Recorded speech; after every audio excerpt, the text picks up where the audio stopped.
My name is Kieran O'Malley. I am 52 years old. I have been divorced for the last 5 years. My life is empty, and so is my soul. I had to take a chaperone back to town, but soon, as usual, it was time to reflect again on the emptiness and sad state of my life. Again, it all started about 5 years ago, during the peak of the best years of my life. I was 47 then, an age when many men already feel their youth gradually disappearing, but I was still in great shape. At just over 6 feet tall and with a strong body, I felt quite confident, although I could lose about 15 extra pounds. Dark brown hair began to turn silver at the temples, which added solidity to my appearance, and the wrinkles that appeared on my face spoke more of life experience than of old age. I was proud of myself and how I lived my years. At that time, I was married to a woman whom I considered the embodiment of the ideal, Eileen. Her name sounded like a melody to me. She was my life partner for 22 years, and every day with her felt like a gift. She was 4 years younger than me, and although we were no longer young, her beauty did not fade. 5 foot 6 inches tall, with a slim, toned body that she maintained thanks to our shared interests in sports. Red hair that shone in the sun like flames, and green eyes, deep and penetrating like emeralds, always shone with life and sincere joy. I admired her not only for her appearance, but also for her strength, determination, her sense of humor, and that inner energy that literally infected everyone around her. We shared many hobbies together, and this always kept us on the same page. Rock climbing, which required endurance and courage, volleyball, where we could show our teamwork and passion for sports, swimming, where every dive felt like a new beginning, and cyclocross, our weekend was filled with adrenaline and a sense of freedom. Sport was not just an activity for us, but a way to support each other, challenge life, and enjoy every moment. We were the couple that others looked at with envy, not because we tried to show it, but because our connection was real and sincere. We had two wonderful children. Mary, who was 16, was already beginning to develop into a confident, purposeful young woman. She inherited her mother's character and my tenacity, just as passionate and lively as Eileen. And Mark, our oldest son, who was 18, had just started college in another state. I remember how proud I was of him as he embarked on a new phase of his life, although deep down I felt a little sad that our boy had grown up so quickly. He was smart, independent, and, it seemed to me, had already found his place in the world. We were that ideal married couple that many people dream of becoming. Our home was always filled with laughter, warmth, and light. Friends often said that we were role models, and I believed that we were. We lived a rich, active life, full of joy and pleasure from shared adventures, and I was sure that it would always be that way. I worked as a technical assistant to the VP of operations at a manufacturing company. I started out as a mechanical engineer straight out of university and then started working my way up the career ladder. My wife was the head nurse at the local hospital. We both made very good money. Over the years, we have planned and saved for retirement. Our plan was for me to retire at 50 and Eileen at 46. We had enough invested to make it work and for us to live comfortably. All our plans were focused on a piece of land that I inherited from my parents after their death. It was a small plot of 5 acres located on the shore of a small lake, an hour's drive from the city. The only structure on the land was an old cabin built in the 50s. I called her country. There was no electricity there, and I got water myself. He took water from the old well and ran with it back to the hut. Eileen called it the mouse's dream house, because of all the field mice that decided to share the house with us. It was in such bad shape that even my enthusiastic attempts at repair were unsuccessful, and we finally decided to demolish the cabin and build something suitable to our needs. That weekend our daughter was away with friends. The house was all ours, and we had free time. We spent Saturday morning doing household chores. After lunch, I suggested we do some concrete planning for our dream retirement home. We already had the surveyor's report, so we knew what was possible and what wasn't. We've already narrowed down our favorite projects to 4 options. That day, we started by choosing one of them and went from there. We finally settled on a Canadian-style cottage with many windows overlooking the lake and a huge terrace, partially covered. Eileen was an art lover, and in addition to the cottage, we decided to build a three-car garage with a workshop on the second floor with lots of light so she could turn it into a studio. I planned to use part of the first floor for my small workshop, knowing that with country life would come a lot of small handicrafts and repairs. In the middle of that planning session, sitting side by side in front of the computer, Eileen began to become affectionate. Over the years we've been together, Eileen and I have been very open about how we want our sex life to look and how we express desire for each other. More often than not, it was simply, ready for a little one-on-one match, baby. In other cases, sex arose spontaneously, without words. We really tried to constantly be aware of each other's moods and act accordingly. Knowing Eileen, I realized that she was in a tender mood right now and needed to express her love in the most natural way for a couple making love. Even as I tried to discuss the layout of her studio, I was already starting to get excited about what was about to happen. Eileen noticed this quite quickly. "I love you," I said simply, getting lost in her mesmerizing light green eyes. "I love you too," she replied, taking my hand and starting to move towards the bedroom. "But I need proof now." She pulled me along with a sly look in her eyes. We made love. After much kissing and expressions of love, we finally settled down together in bed, Eileen hugging me from behind. "You know what, honey?" What? No, I was almost falling asleep. "Well, for the first time, I feel 100% confident in our retirement project." This woke me up. I turned to face her in bed. "What?" "It's really wonderful." "No, wonderful what we're trying to do. It's just that since we started talking about retirement, I started to feel old. I don't know. Retirement is for old people. How that's it." I was speechless for a moment. I thought that I always understood her moods and feelings, and then suddenly, bam. She said that our plans for early retirement depressed her, that they made her feel old. "I'm a little surprised, honey. You never said anything. Throughout our marriage, we planned for this. We planned for the purchase of our first home, which is now fully paid off. We planned for the future and the children's education. We planned all our vacations, even our spontaneous ones. Adventures without a specific route. And now that we are planning to stop working and enjoy life while we are still young, don't you like it?" She stroked my hair and neck, then kissed me. "Don't worry, Tiger," she said softly, her gaze filled with warmth and at the same time slight sadness. "You know, every time we started talking about retirement, I began to feel old. This is probably a strange and even stupid feeling, I understand. But despite this, this is exactly how I felt. Something was shrinking inside, and I panicked a little when I thought that I was getting old, that a few years would pass and I would have to retire, leaving everything that I was used to." She was silent for a moment, as if trying to comprehend her own words, and then gently, almost weightlessly, touched my lips with hers, putting warmth and confidence into this kiss. "But you know, something has changed today. For the first time in the last 2 years, I feel calm. Everything seems right, absolutely right."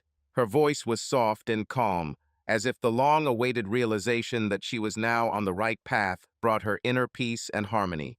2 years, I thought. Oh God, how could I be so wrong and not notice this? The next kiss she gave me lasted a little longer. She felt my tension. "It's okay, baby. Don't worry about this stupidity, because that's all it was. I see it clearly now. Just imagine us together in my studio, without worries, free to do whatever we want, without any schedules. This is not old age. This is freedom." She kissed me again, releasing some of the tension that had built up over the past few minutes. Looking at me slyly, she said, "Even the thought of a young model watching us make love doesn't bother me anymore, not the way it did you." She kissed me again, and I even responded enthusiastically.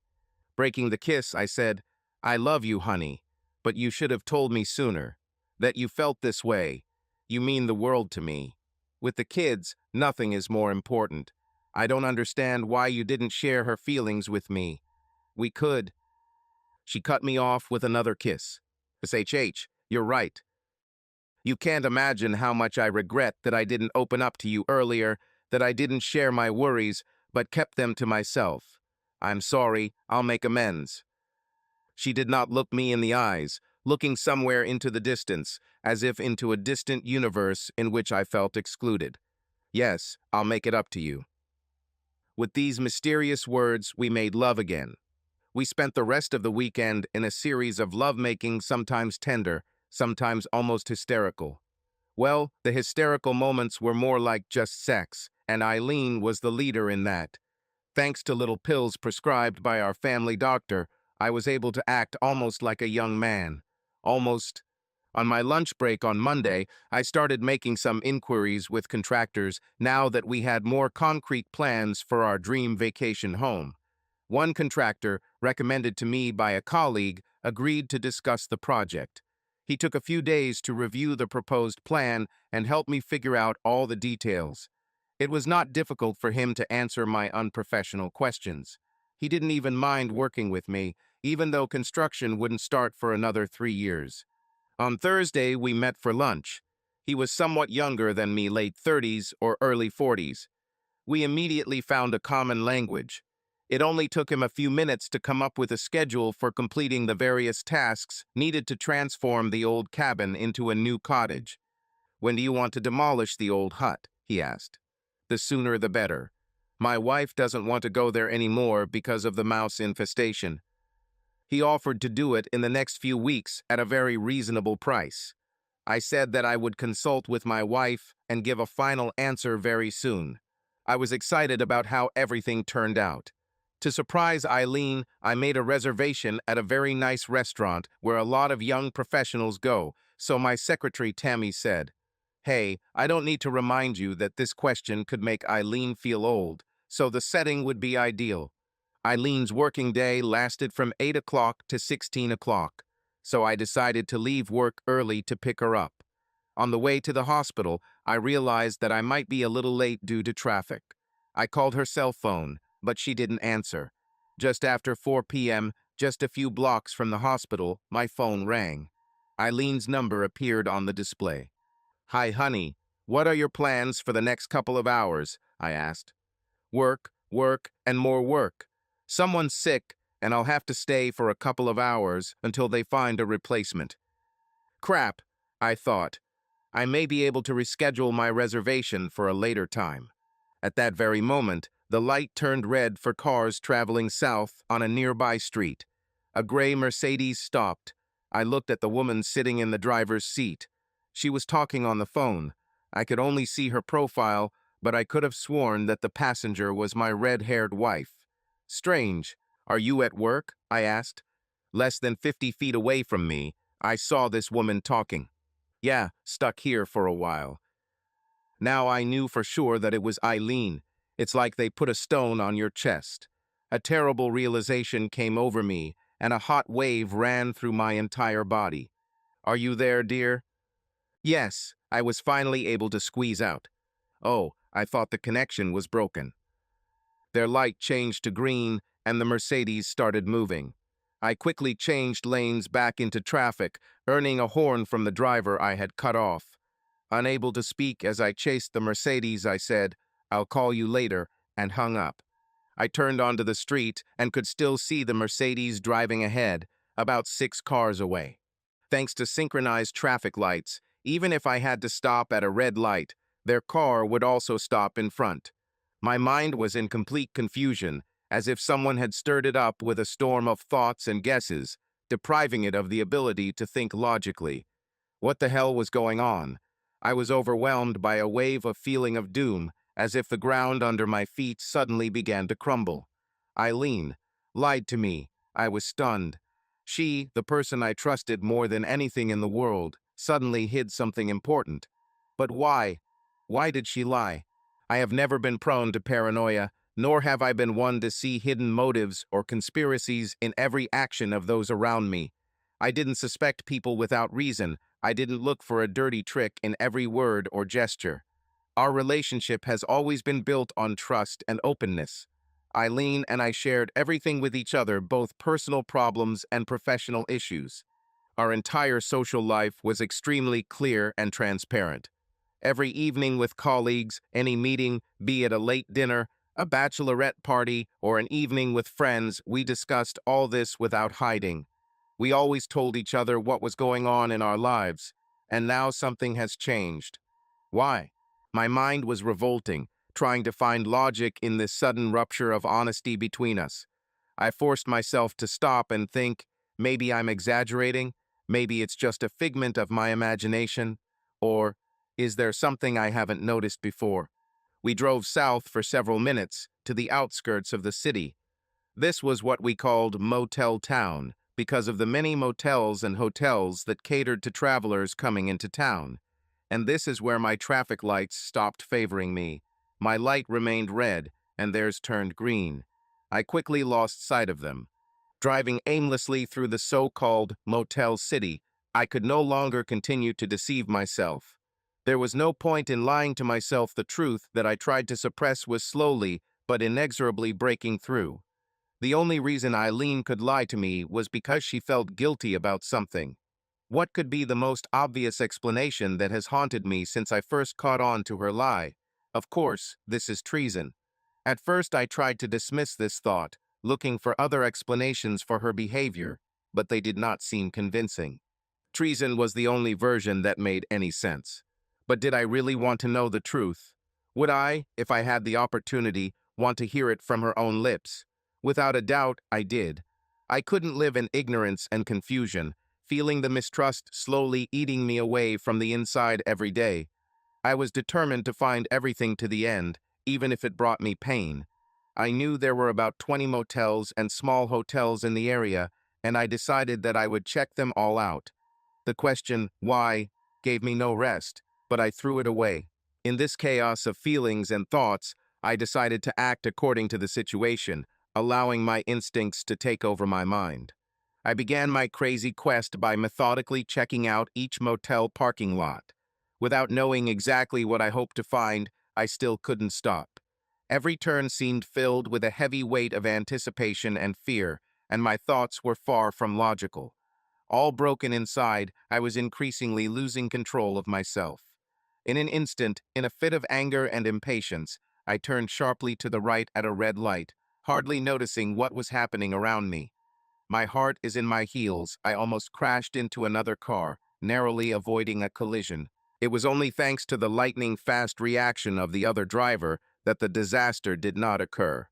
He slammed on the brakes, and the sound of the tires sliding on the asphalt echoed in my head, reminding me of how out of control I had become. However, that didn't stop me. Adrenaline, fear, and anger only spurred me on to move on. It was incredibly difficult to concentrate, but I forced myself to compose myself and mentally map the area, trying to organize the chaos in my head and outline a plan of action. After driving a few blocks, I began to methodically inspect each motel, scanning every parking lot, every parked car, hoping to stumble upon something that would give me answers. I drove slowly, trying not to miss a single detail. It seemed that time dragged on endlessly, and each new turn brought more and more disappointment and anxiety. An hour later, when almost every motel in the area had been checked, it seemed like luck had finally smiled on me. In the back, poorly lit parking lot of one of the cheapest and most inconspicuous motels, I noticed a gray Mercedes. The car, painfully familiar, stood in the shadows, as if hiding from prying eyes. The heart skipped a beat. I parked right behind him without thinking. I was shaking all over. My hands were shaking on the steering wheel, and the feeling that I was on the verge of something terrible grew in my chest. My mind was on overdrive, racing with thoughts, but there were no answers. What to do next? What could I do in such a situation? Thousands of scenarios flashed through my head, but none of them seemed right. I realized the depth of a terrifying thought: my life may already be over. What I knew, who I was, what I imagined my future to be, could all collapse in an instant like a house of cards. A mixture of emotions, unbearable curiosity, raging anger, and deep, bone-chilling sadness fought for dominance in my mind. Every time one of them gained the upper hand, the other would rear its head, making me even more helpless. As a result, I just sat in the car, gripping the steering wheel tightly, unable to think clearly for the first time in years. My head was empty and overloaded at the same time. It was as if this whole moment, my whole life, had frozen, and I found myself in limbo, not knowing what next step to take. Finally, I got out of the car and headed towards the Mercedes. I looked at the row of motel doors, 20 of them on 2 floors, and realized that I had no way of knowing which room they were in. In my days, I realized that I didn't really want to find out. What could I do?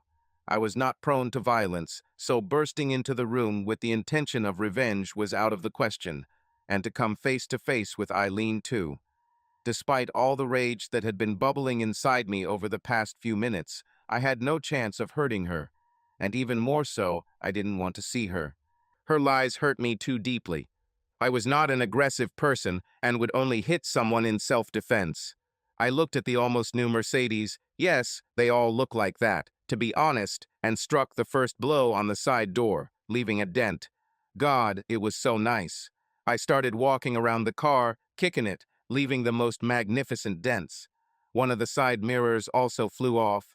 I became more and more frantic. Instead of venting his anger, it only fueled it more. I was literally beside myself and on the verge of a breakdown when I heard the door open. I looked up. A young man of about 30 came out of the room. He stood with his back to me and looked inside the room. Then red hair flashed, and everything became clear to me. Nobody spends an hour and a half in the bedroom playing cards. All my rage suddenly disappeared. All that remained was desperate doom, heavy and inevitable. I trembled like an autumn leaf, desperately trying to hold on to the wind of life, but still not finding support. Finally, the motel room door opened slightly and Eileen stepped out. At first, I couldn't believe my eyes. Everything that was happening seemed somehow unreal, as if I was watching a movie and not being a participant in it. A young man appeared next to her, tall and confident, who, as if out of habit, gently put his arm around her shoulders as if it were the most natural thing in the world. His gesture seemed not just casual, but full of some kind of intimacy that unsettled me. I felt my blood freeze in my veins. She smiled and made a gesture that was painfully familiar to me, the same one that she often used with me when she was flirting or teasing. She gently slapped his arm, pushing him away slightly, as if hinting that he was too persistent. But unlike when she did this to me, instead of letting her go, this man only pulled her even closer to him. His arm hugged her tighter, and the next second he tried to kiss her. Eileen pretended to shy away, but it did not look like a decisive rejection. Her gestures did not contain the protest that I would have expected to see. Everything that happened between them seemed strangely easy, familiar, as if it was not being repeated for the first time.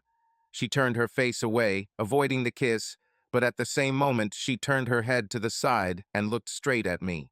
And so, at this moment, it was as if time had stopped. Her cheerful smile instantly froze on her lips, disappearing as quickly as it appeared. She was replaced by an expression of shock and confusion. Her eyes widened as if she didn't believe what she was seeing, and her lips formed a silent "oh." She didn't say a word, but her gaze said everything: horror, guilt, and the sudden realization that her secret had been revealed. Every second of this moment lasted an eternity. It was as if the whole world had shrunk to this point, to her frightened look and my broken heart. Trying to escape from her lover's embrace, she exclaimed, "Kieran, no." Not understanding what was happening, her young lover continued to hold her. Bad mistake. I had no doubt that in my condition I could have smashed this guy, but Eileen did it for me. She hit him. She then pushed him back into the room, and he hit the door frame. After that, she ran, shouting, "No, no, no. Kieran." Eileen had to run the length of the motel, hurrying towards the stairs, which gave me a few precious seconds to finally collect my thoughts. I watched her figure flashing between the cars, while questions swirled in my head. What to do next? But did I need the conversation? Should I try to listen to her explanations? No. What could be explained here? What can you say in such situations? I cheated on you and lied, as if that were enough to justify what I had just seen. Did I need an apology? No, under no circumstances. They wouldn't change anything. Everything I knew, everything I believed in, was crumbling before my eyes. My heart didn't want to hear words that no longer made sense. I asked myself, did I want Eileen around? The answer was as clear as the pain tearing me apart from the inside. Not now, and perhaps not ever. Our paths diverged, and it was inevitable. While she was still running towards the stairs, I had already managed to jump into the car. My nerves were on edge, my hands were shaking. Everything was mixed up in my head, as if I was in the center of a nightmare from which it was impossible to wake up. Like a scene from a movie, my wheels squealed on the asphalt as I reversed and rushed to the exit of the parking lot, trying to get away as quickly as possible from this place, from her, from everything that we had once built together. Taking a quick glance in the rearview mirror, I saw Eileen running out of the building and desperately screaming my name, trying to catch up with the car. Her hands flailed in the air, her face was distorted with fear and horror. But all this is left behind. That was the last time I saw her like this, screaming, with a distraught look. That was the end of my life as I knew and loved it. At that moment, I finally realized that there was no return. My ideal life, which I had considered unshakable for so long, collapsed. That was the one thought I kept coming back to over the next few hours. I, who had always considered myself an example of a faithful and devoted husband, suddenly discovered that I was living in a banal nightmare that you hear about from others, but never think that this could happen to you. My imagination painted a completely different picture of marriage, where lies and betrayal did not take place. And now I have come face to face with this. My phone rang, interrupting my crazy train of thoughts, but I didn't answer. It was Eileen. Her name flashed on the screen as a reminder that she still existed, that she wanted to say something, to justify herself, to apologize, but I didn't need it. I simply turned off the phone, cutting off her attempts to contact. I was driving in the fog, not knowing where to go. Out of habit, I drove towards the house, but stopped. Did I have a bigger house? The anger almost left me, and I was overcome by an all-consuming sadness. Tears began to well up, and I was finally forced to park to avoid causing an accident. I was completely and inevitably wounded to the core.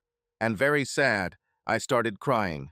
I don't know how long it lasted, but I had to decide what to do next.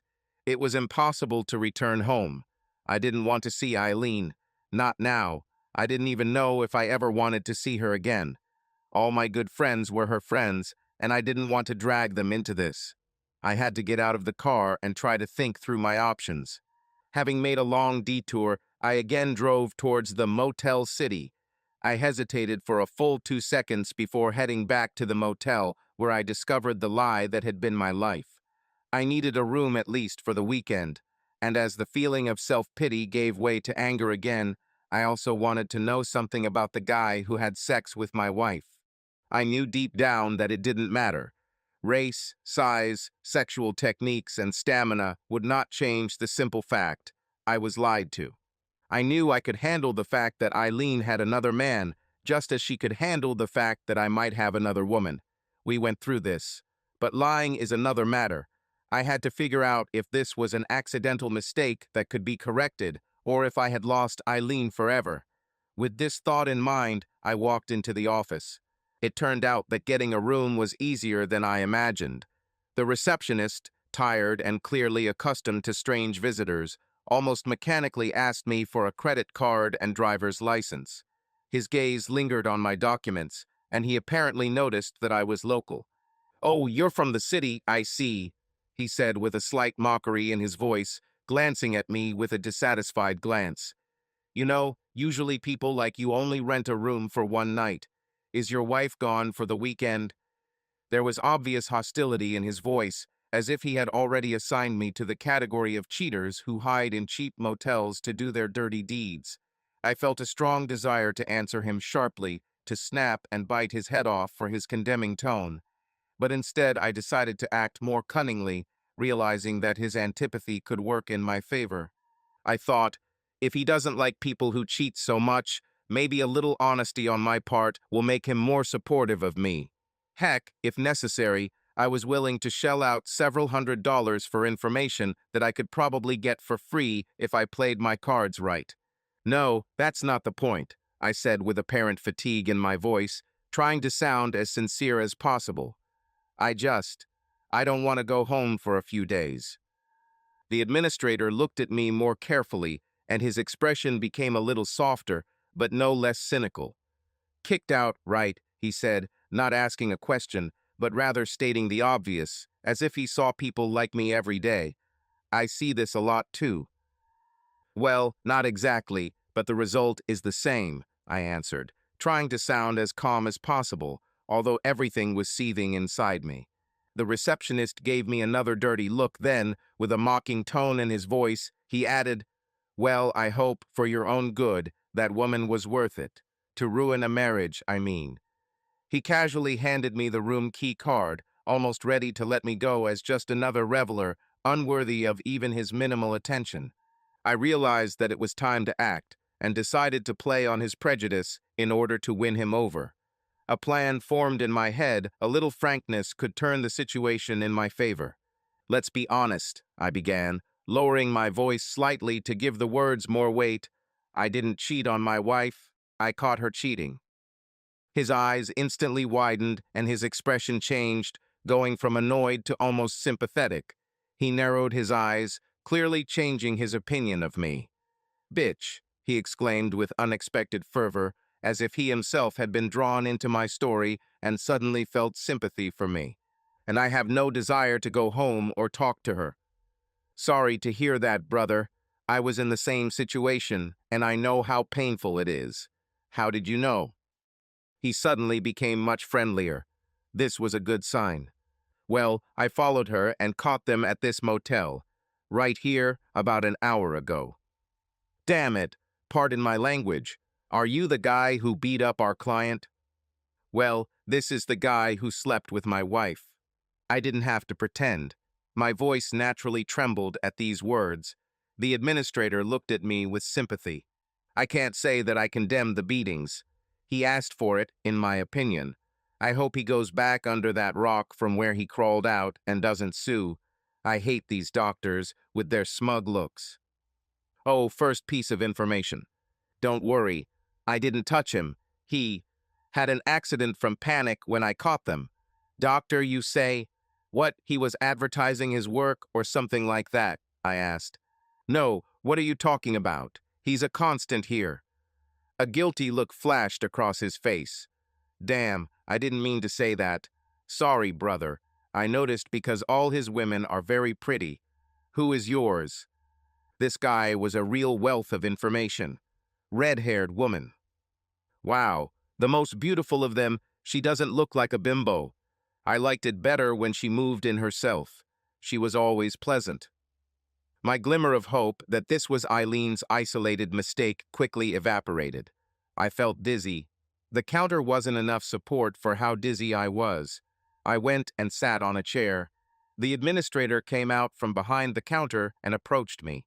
"Sorry, brother, I talked too much. Are you okay?" he asked. I didn't lose consciousness, but I was close to it. With his sympathy, it didn't take me long to persuade him to help.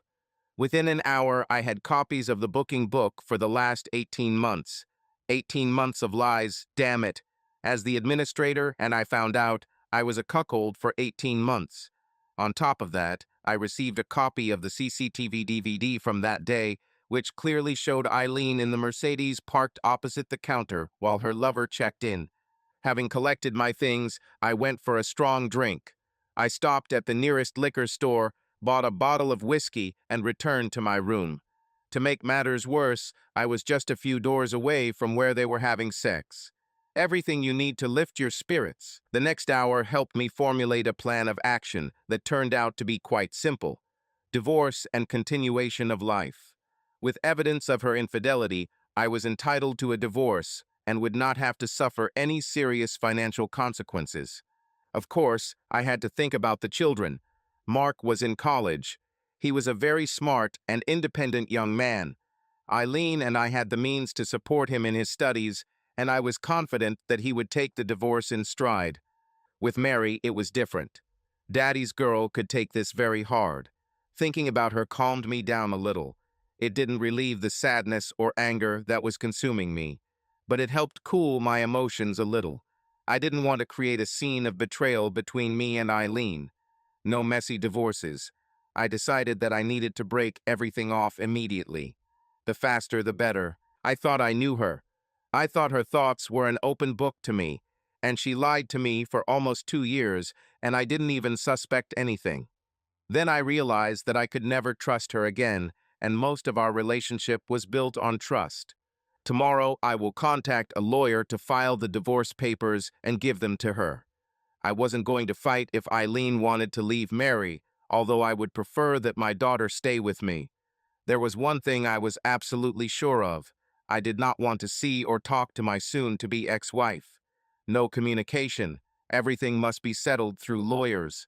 As time passed, and under the influence of whiskey, I began to remember the story of Eileen and I. We met at a student party at the university. For me, it was a return to university. 2 years earlier, I had already received a degree in mechanical engineering. At the company where I worked, CAD/CAM systems played such an important role that it soon became obvious that I needed more knowledge in computer programming. My basic computer knowledge barely allowed me to communicate with the programmers we worked with on a daily basis. I started taking evening classes to learn computers, but it had a big impact on my social life and left me exhausted. So I asked for and received a sabbatical to deepen my programming knowledge for a semester. As a result, at 24, I felt a little out of place at a student party. Craig, a classmate of mine, pulled me aside and invited me to a party after midnight at one of his friends. I ended up in an unfamiliar apartment with 20 other guests. Feeling a bit of an outsider, I stayed on the periphery. At that moment, I noticed new guests arriving at the party. 3 people, an obvious couple, judging by their behavior, and a very attractive red-haired girl. The owner was busy elsewhere, so I decided to welcome the new arrivals. We exchanged greetings, and the couple went to meet friends. This left me alone with a stunning girl with a fiery mane of hair. She was a nursing student and also felt a little out of place at this geek party. It only took us about an hour to find common ground in lively discussions full of humor and many common views. The longer we talked, the more she initiated physical contact, and I responded in kind. When I was ready to invite her to my place, she beat me to it. "Why don't we go to your house and have sex until we pass out?" "Great idea," I replied. I was just about to suggest this. On the way home, we put on a great show for the taxi driver. From the entrance of the building to my apartment, we did not leave each other. We just ran up the stairs and finally ended up in the apartment and had sex. Old habits die hard. The next morning, I woke up at 6:30 a.m. with a terrible hangover. Completely crushed, a feeling that was a result of both my headache and the terrible state of my life. I made coffee and decided what I would do for the day. After breakfast, I turned on the phone. He immediately notified me of new messages. I had a total of 12 voicemail messages. The first 4 messages were from Eileen.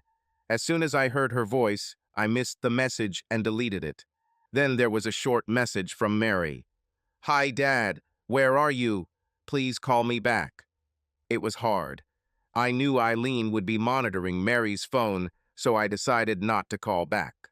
The next 3 messages were also from Eileen, mostly with her sobs, in which my name was sometimes heard among meaningless words. I erased them too. The next message was again from Mary. "Please, Dad, what's going on? You're not here, and Mom is crying like someone died. She doesn't talk to me, she just cries. Dad, please, please, call me." It tore my heart. I had to contact her somehow today. One message was from Eileen again, and then I recognized my son's voice. "Hey, Dad, I don't know what's going on, but Mary called me earlier and nothing was clear. Mom won't talk to me. All I could hear was her crying in the background, and Mary was all upset because you're not at home. Are you and your mom getting divorced? Call me back." This is my son. Straight to the point and correct conclusions based on a few facts. God, how I love my children. At 8:30, I called a lawyer who had worked with our company several years ago. He immediately took my call and referred me to a lawyer who handled divorce cases. Her name was Vicky.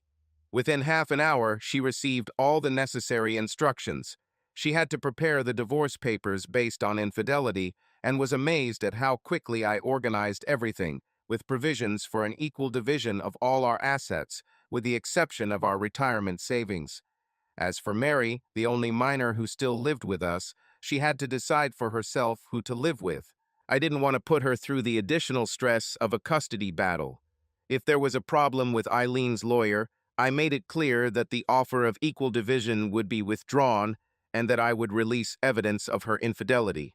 I was adamant about another issue my lawyer raised when she suggested that marriage counseling might be appropriate. I didn't want to ever talk to Eileen again. All negotiations had to be conducted through lawyers. Even the right to visit her daughter, should she decide to live with Eileen, had to be accompanied by a complete lack of contact between the former spouses. The divorce papers could be delivered as early next week, but I needed to work with an assistant to accurately identify all the assets. It was a little after 9 a.m. when I hung up, and it was time to call work and say I was sick. Tommy, the shared secretary for Mike, the VP of operations, and I answered the phone. There you are. What's going on? Eileen has called twice since I arrived. She was crying all the time and could barely ask to be connected to you. Good morning to you too, Tommy, I interrupted her. I'm calling to let you know that I'm sick and won't be able to come into the office today. Can you connect me to Mike? Of course, I'll put you through to Mike, sir, but not before you answer my question. Tommy has been working with Mike and I for the last 7 years, and honestly, she manages us all. I knew I had to be honest, or she would just hang up. Tommy, I don't want this to get out of the office, okay? Yesterday, I caught Eileen cheating, and more than once I checked, so I'm not coming home. I'm not talking to Eileen. I'm divorcing her. I am angry. I have a hangover, and I have absolutely no idea what to do with the rest of my life. Is that clear enough for you? I felt like Tommy was really softened up. Oh, Kieran, I had a feeling, something like this. This must be very hard for you, but don't forget that we are your friends here in the office, she said in a soft voice. But Tommy couldn't stay like this for long. By the way, what the hell is wrong with that woman? All the girls here think you're the best. Damn, we all wish our boys were half as good as you. This last remark was encouraging to the cuckold. Thanks, Tommy. I needed a little encouragement. Now can you put me through to Mike? Oh, and when Eileen calls, tell her I quit. So maybe she won't call back, hopefully. Of course I will. Hold on, Kieran. I'll connect with you now. After I told Mike about my situation, he gave me some much-needed time off. I spent the rest of the day looking for apartments to rent and buying a few things, including a change of clothes. I also purchased a prepaid cell phone and requested a number change for my current phone. Around 3 p.m., I parked in front of Mary's school. I had hoped that Eileen sent her to school despite the tragedy as a way to maintain some normality and give her a chance to discuss her experiences with friends in a familiar setting. And indeed, I finally saw her among the crowd of schoolchildren running out into the street. I got out of the car to meet her. When she saw me, she ran and threw herself into my open arms. Oh, Dad, what's going on? Was Mark right and you and Mom are getting a divorce? She asked, and tears rolled down her cheeks. I couldn't get away with easy, consoling phrases. I didn't want to tell her about how I found out that Eileen was cheating, although I really wanted to do it out of anger. But I told her that her mom had someone else in her life and that we would have to break up. Under her serious and tough gaze, I still shifted the blame onto Eileen. She tried to convince me to do something, anything, to bring everything back, but I did not react, and she sensed it. Finally, she threw it in my face. What about me? Do you think about me? What will happen to me? I was amazed by her anger towards me, and I made my first mistake with my daughter. I chose the wrong path. I let my own anger take over. Listen, Mary, it's not my fault. Your mom lied to us and cheated on me for years. A little exaggeration might have helped. I didn't choose to be the fool she betrayed. She did it herself. She had sex with him and then came home. To us as if everything was fine. But it was wrong, very wrong. Now I know it, and I hate her, and I don't want anything to do with her, ever. Now it's Mary's turn to be surprised by my furious tirade. But Dad, you don't love her anymore? No, I replied, but I don't want to lose you. Here, take this phone.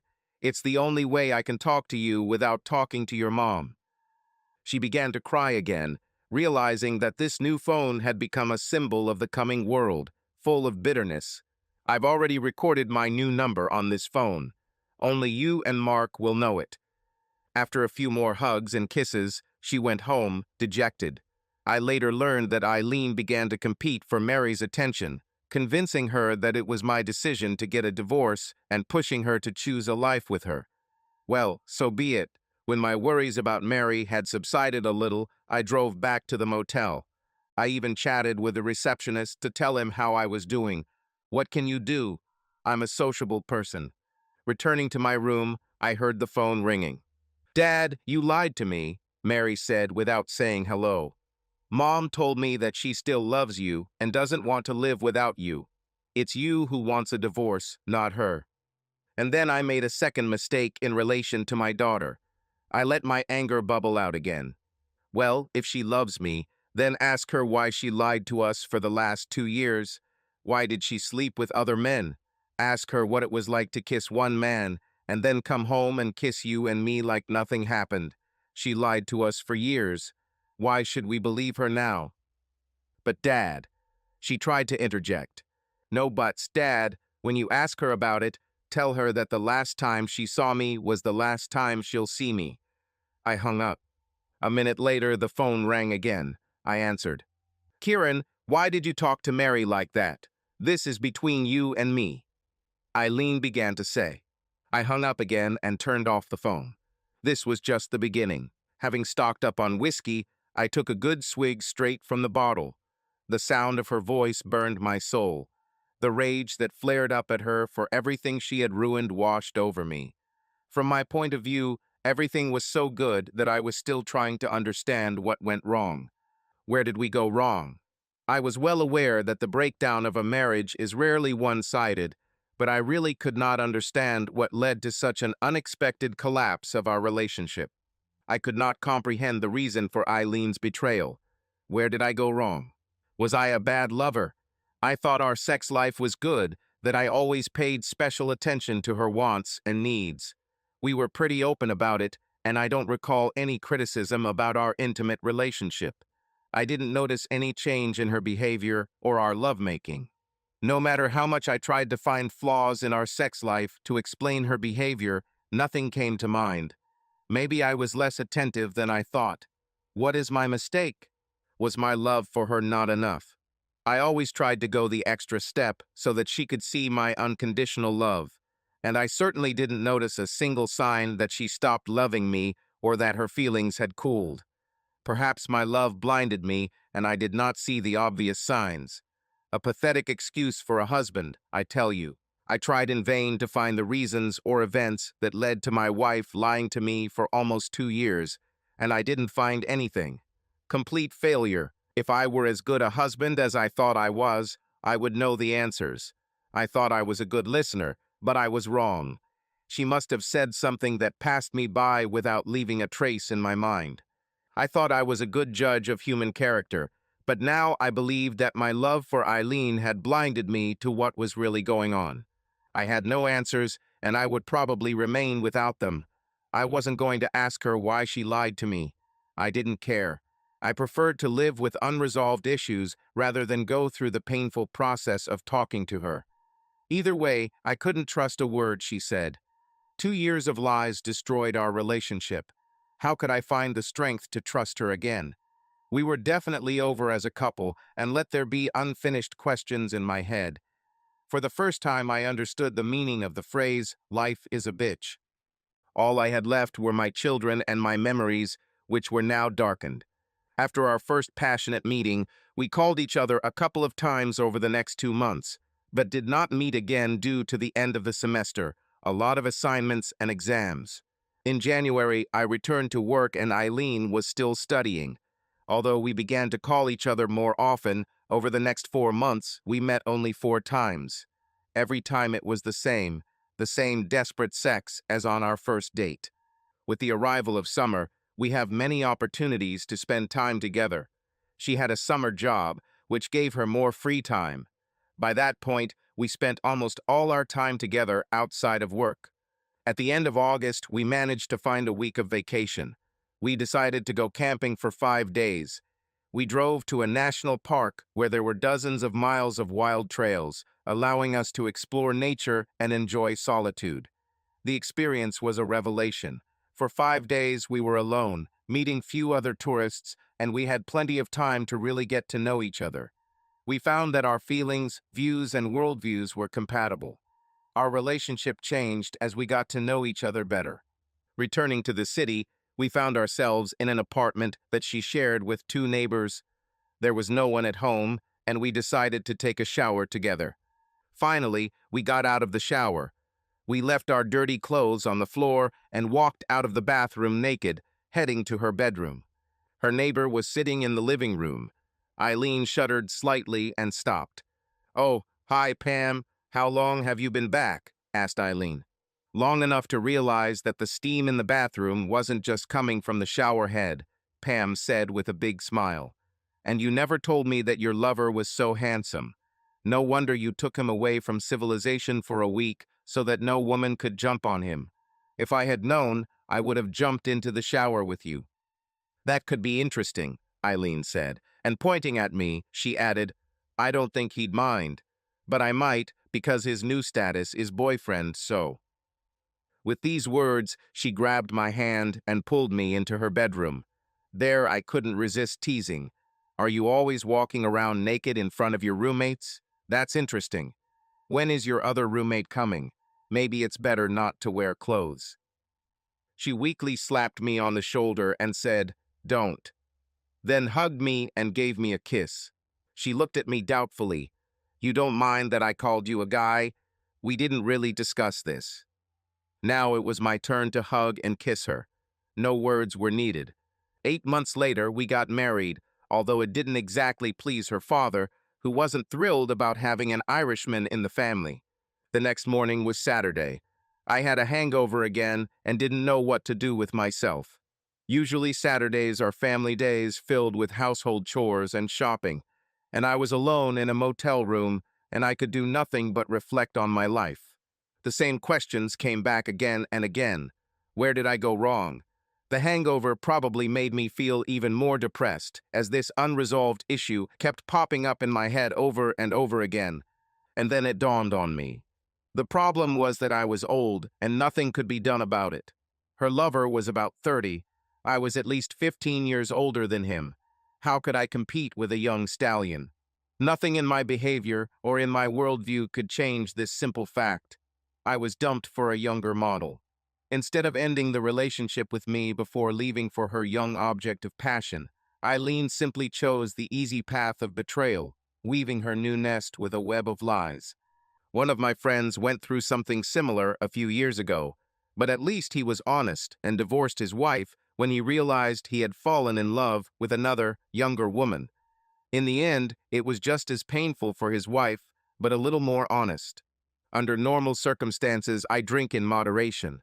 A glass of wine here, a bottle of whiskey that lasts 6 months, a few beers with friends every now and then.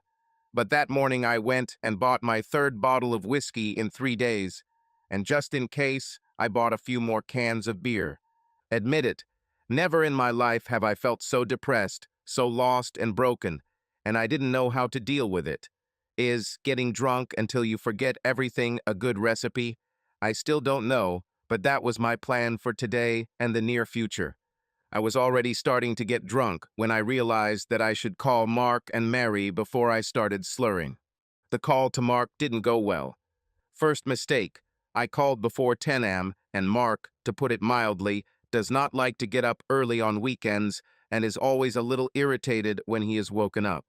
He had spoken to both Mary and Eileen many times over the past 2 days. He persistently asked me to talk to Eileen, to think it over and not rush into a decision. He kept repeating that she loved me. The present tense has not escaped me. Instead of calming me, his admonitions pushed away my sadness and fueled the fire of my constant anger. I made it clear to him that I had no intention of speaking to his mother anymore. He was on my side when I explained the pain and sadness of her lies and betrayal, but then the drink was already speaking. I lost him when I began to call her a woman of easy virtue. Next time I need to talk to a prostitute, I said, I'll pay a couple $100 and she'll shut up if I ask. He hung up. I took a few minutes to calm down and called Mary. Hi, Dad, and then with confusion, how are you? As much as possible, honey, but I miss you so much. I miss you too, Dad. When are you coming home? God, kids can be so naive sometimes. I will never set foot in the house where your mother lives. My voice became a little harsh. Soon I will have my own place, and you will be able to visit me. I added more cheerfully. She started crying. No, Dad, I don't want to visit you in another house. I want you to be here with Mom and with me. Don't do this to me. Please, Dad, talk to Mom. Fix everything. For my sake. It doesn't work that way, sweetie. Your mother has made a decision that will affect us all. I began to speak. She betrayed us, and that will never change. My tone became sharper.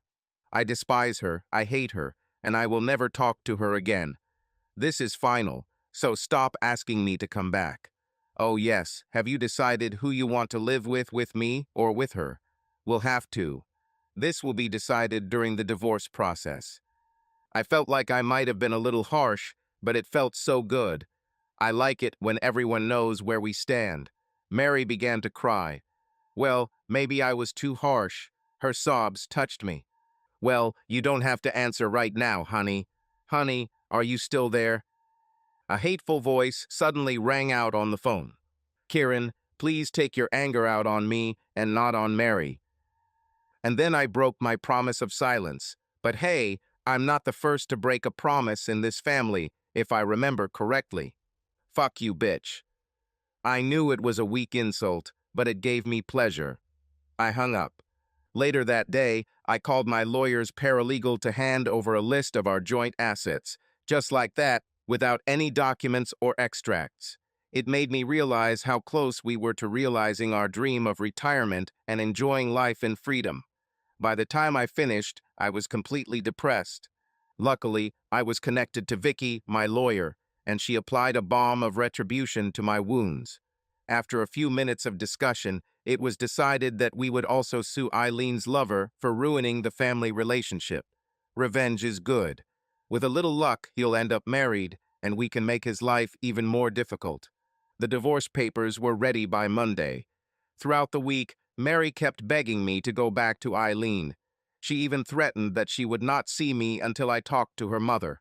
I accepted her challenge, missed a couple of Sunday meetings, and she gave up. Ugh, she wasn't the only one who insisted. Through our lawyers, Eileen insisted on speaking with me before she signed any divorce papers. Even my lawyer insisted on a meeting. I refused. One day, Vicky finally gave me an ultimatum. All she wants is to talk to you. She will agree to joint custody of your daughter and an equal share of the value of your house and assets. She is even willing to testify that she is having an affair with a doctor so that we can file a lawsuit against him. Court for breaking up family relationships. All she wants is to talk to you. Vicky put so much pressure on me that I finally agreed to a meeting with lawyers present. On my terms, Eileen. It's hard to describe how I felt before this meeting. I had just been through the worst 2 months of my life, and I finally had a chance to talk to Kieran, try to explain my stupid behavior, and a chance to see him after 2 long months. We were never apart for more than 2 or 3 days. A whole part of me was lost, insanely lost. I didn't sleep the whole previous night. All my speeches, all the questions I wanted to answer, were spinning in my head all night. To be honest, I was on the verge. I felt so guilty. I did this to us. My selfishness of recent years has come crashing down on me, destroying something that I mistakenly believed was eternal, regardless of my behavior. I felt ashamed for lying to Kieran, and the worst thing is that I would probably continue to lie to him. It's not like I was going to continue dating Xavier. In fact, Kieran caught us when I had already broken up with him. We met one last time, one last sex for old time's sake, but I doubt that I would ever confess my affair to him. Maybe later, much later, probably on his deathbed, but I know that I will continue to keep this secret for a long time. How to explain this lie, this betrayal?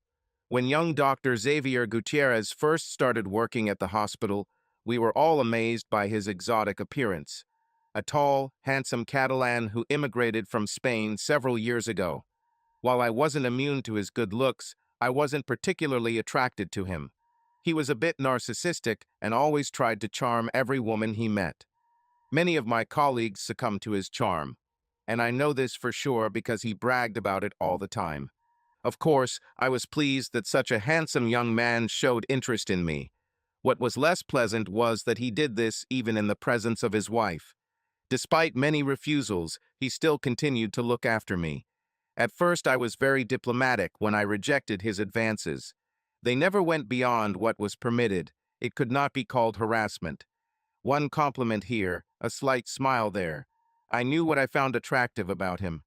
After a few months of his continued success with some of my colleagues, I began to become irritated with his behavior and became more harsh. At the same time, my first gray hair appeared, and I noticed slight wrinkles around my eyes. I started spending more time doing my makeup in the morning, trying to hide those little signs of aging. On top of this, Kieran has moved to be more proactive in planning for our retirement. It's funny, although it's not really that funny, how one day you feel young and on top of the world, and the next you start wondering how to hide the signs of time. One morning, I rudely pushed Xavier away when he complimented me on my outfit again. I have heard this phrase from him more than once. I told him to back off and stop bothering me. Then he said something that struck a chord with me. I see that I'm starting to affect you. Your strong reaction is a blessing. Now that I know that, let me say, I'm here for you and only for you. There's no need to be jealous. None of the women I know can't compare to your beauty and charm. Some of them are cute, but you're a real beauty. When you need Xavier, all you have to do is ask. I suddenly realized that my rude rejection was a sign that I was jealous of the women who were hanging on to him, and not just disliked him. Now I understand that this was the moment when I could talk to Kieran and try to solve my problems with him. But instead, I chose to meet Xavier and start lying to Kieran. I felt a little guilty at the time, but I still continued to see Xavier every 2 or 3 months, whenever I felt the feeling of getting older. Now I was ashamed of my betrayal of Kieran and the harm I had caused to him and our family. I felt guilty for all the pain I caused. I still had a faint hope for us, but I understood that it was better not to hope. I sincerely wished that I would not hurt Kieran, this wonderful man whom I adored. I was ashamed because I knew that I had probably destroyed something in him that could affect the rest of his life. Life without me. I am not one of those women who tries to make excuses, trying to veil a terrible situation with a web of artificial and flimsy explanations. I wanted Kieran back in my life, but I didn't see a way to achieve this goal. Nothing I could say, no apology could change that. If I had found out that Kieran had acted the way I did, he would have spent several days in hospital. But this is not in his spirit. My good Kieran would not have the strength for this. But I won't give up. If Kieran can be stubborn, then so can I. I will never give up. That morning, before meeting Kieran and his lawyer, I spent an hour in front of the mirror, trying to disguise the dark circles under my eyes, but it was all in vain. I looked old and terrible. I met my lawyer in the lobby of a downtown hotel. Neutral territory. We walked to the conference room to meet Kieran and his lawyer. My stomach was in knots. Any more stress, and I swear I would have thrown up right in front of the door. My lawyer took me by the elbow, said a few encouraging words, and then opened the door. The first I saw was a beautiful young woman, a brunette of about 30, who was sitting at a table in the room. Then I saw Kieran. He was pale, incredibly pale, and looked a little sick. He didn't look in our direction, just looked out the window. I wanted to go up to him, hug him, kiss him from head to toe, and tell him how much I love him. I took a step towards him, but both lawyers stopped this impulse. My lawyer held me tightly by the elbow, and Curran's lawyer simply raised her hand in a classic stop sign. My lawyer sat me down opposite Kieran and his lawyer. Curran's lawyer spoke first. "Mr. Brown, Mrs. O'Malley, we are meeting today as part of an agreement that allows you, Mrs. O'Malley, to speak with your husband, after which you will sign the divorce papers and affidavits that you have agreed upon. Do we understand each other?" Before I could answer, my lawyer replied, "Everything is fine, as agreed. Moreover, I checked." While both lawyers were trying to prove to us that our money was being well spent, I looked at Kieran. He never looked in my direction. As in the last 2 months, his complete rejection of me felt like molten lead poured into my soul, heavy and burning to the very core. The man I loved more than anything in the world, despite what I had done, was clearly showing me that I was nothing to him anymore, just a painful memory. Tears welled up in my eyes. I looked at my handsome Kieran, realizing the pain I had caused him, realizing that something very important and sacred had been irrevocably destroyed. My lawyer finally turned to me. "Now the floor is yours, Eileen." Despite all the preparation and rehearsals, I was not ready. Seeing Kieran opened old wounds. I was overcome by waves of guilt, unrequited love, a desire to be understood, to apologize and leave all this horror behind. Holding back my tears, I took a deep breath. "Kieran, I know you won't believe me, but I love you. You mean the world to me. I don't want to lose you, Kieran. I don't need our retirement plans, our investments, our house. All that I want is for you to find the strength to forgive me, continue to love me, and let me love you. Just let me love you." I had to take a long, deep breath, otherwise I wouldn't have made it. "Kieran, I take full responsibility for what has happened over the past 2 months. It is my fault. I made a mistake, a terrible mistake. I should have trusted you. I should have told you what was happening to me." At this moment, Kieran finally looked at me. My heart froze for a few seconds. His gaze was so filled with hatred that I was momentarily confused. I was in unfamiliar territory. In all the 22 years we've been together, Kieran has never shown such emotion towards me or anyone else. I took a deep breath again. "Oh, Kieran, I love you so much. It hurts me to know how deeply I hurt you. I made a terrible mistake. A stupid mistake. I'm not even sure why I did it. The only thing that comes to mind is this is what you experienced at 40. Your midlife crisis. I felt old. Gray hair appeared, wrinkles became more difficult to hide, conversations like old people about planning our retirement. All this made me try to feel young again, to feel wanted. I still love you, and I should have shared these feelings with you. That was one of my mistakes. Another mistake was that I hid it from you. I tried to solve mine. Problem alone. I took a young lover. Now, looking back, it seems so petty, so insignificant compared to what we have you, and I have damn gray hair. Please believe me when I say that I love you more than my life. Please forgive me. Please. Kieran, I love you. Give me a chance to love you, to make amends. I will accept your hatred and live with it if it means I can be with you. Please, Kieran." His face had changed in the last few minutes. From pale it turned red, and its eyes filled with tears. He looked at me for several seconds, as if he was waiting for something else.